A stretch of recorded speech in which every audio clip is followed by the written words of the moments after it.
Здравейте, за пореден път ще ти покажа влизането в вода с лед. Много е важно да сте подготвени психически, защото това е първата и най-важна точка. След това да слушате тялото си, защото също така не се знае в този ден как се чувствате и е възможно самото тяло да не е подготвено за излагането на лед, на студени душове било или вани.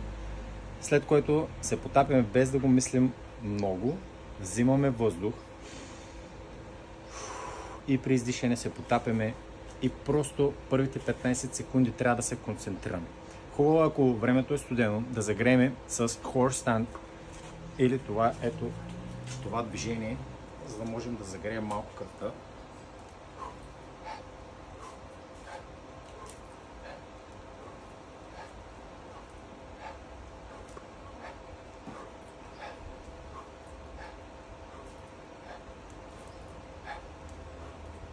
И същото движение ще го направим след като излезем от ледената вана. Препоръчително е над 2 минути или между 2 и 3 минути е препоръчително веднъж или 2 пъти седмично да го правите, за да подобрявате кръвообращението и също така се увеличават защитните сили на организма, белите и червени кръвни телца. Така че, нека да започнем.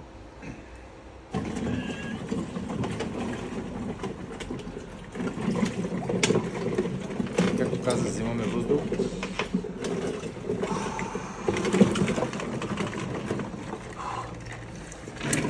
Има много лед, за жалост. Просто не мога да влезем.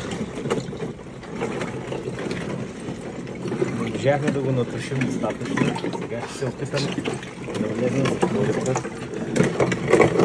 Да отворим страна на един край.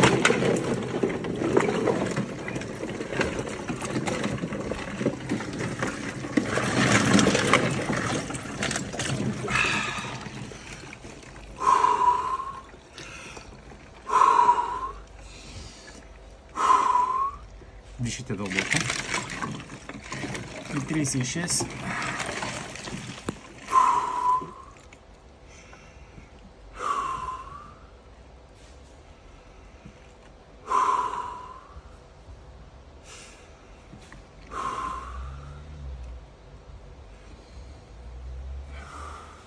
Опитвайте се да се концентрирате, забавете дишането и ако може вдишвайте през носа, което помага за контролиране на централната нервна система. Така по този начин няма да мислите за студа. Ще се концентрирате и бавното дишане, да кажем, регулира чувството на студ. Така че концентрирайте се над нещо топло. Затворете очи и си представете, примерно, че сте на приятен слънчев плаж. Или може да си представите хубаво горяща камина. На мен все още ми е трудно да си представя тези неща.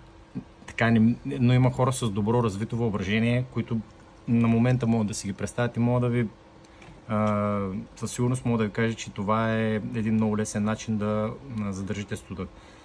При мен съответно се получава, че аз вече за близо 3 години се къпя с студена вода и се излагам на тези студени фризерни сутрешни влизания, може би вече за около 2-3 седмици.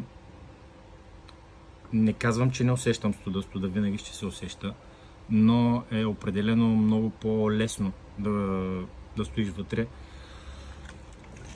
Също така, когато студените дни съм забелязал, преди ми беше доста по-трудно самия студ да го издържам. Сега в момента също не казвам, че е лесно, но е доста усещането е доста по-различно.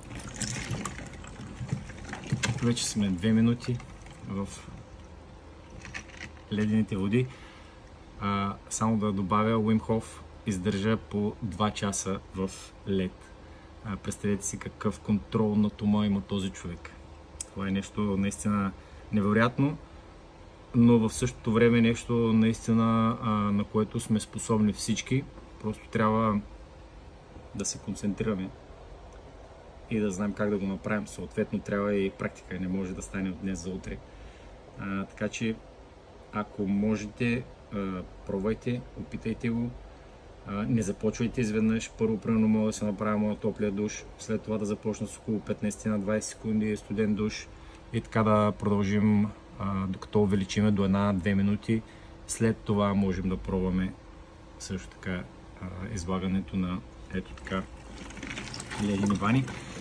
В момента усещам как ръцете ми са като заспали, така да кажа, нали, ток по ръцете ми. Това е така, защото казал съм го преди, тялото в момента концентрира всичката кръв над вътрешните органи, които са най-важни. В момента кръвта е там, затова кръвта от крайниците я няма. Ръцете ми са като все едно пипам ток. Не забравяйте съответно да изключите и фризера, защото може да се получи нещо доста неприятно. 3 минути минаха. Нека да излезем и да се поразгреем.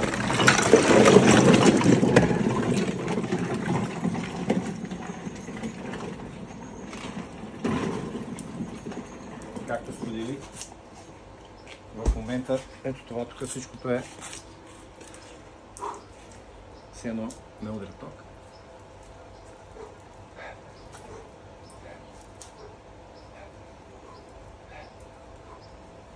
Не е нужно да правите лицеви опори, не е нужно да правите набиране коремни преси.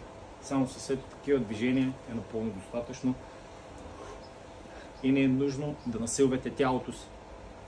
Достатъчно е да го слушате, той ще ви каже колко време може да изкарате в ледената вода, можете ли да изкарате или не можете да изкарате.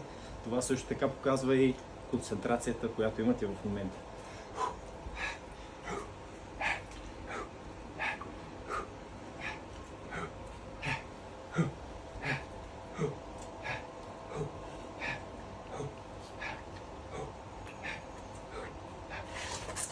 Когато вече... Да, тук се вижда съответно докъде съм бил водата. Просто не мога да се сгъна повече, за да влезна малко по-надолу. Когато изчезнат вече чувството на ток или мървучкане по ръцете, то тогава вие сте готов вече да се облечете или да се изкъпите. Всичко добро, хубав ден ви желая!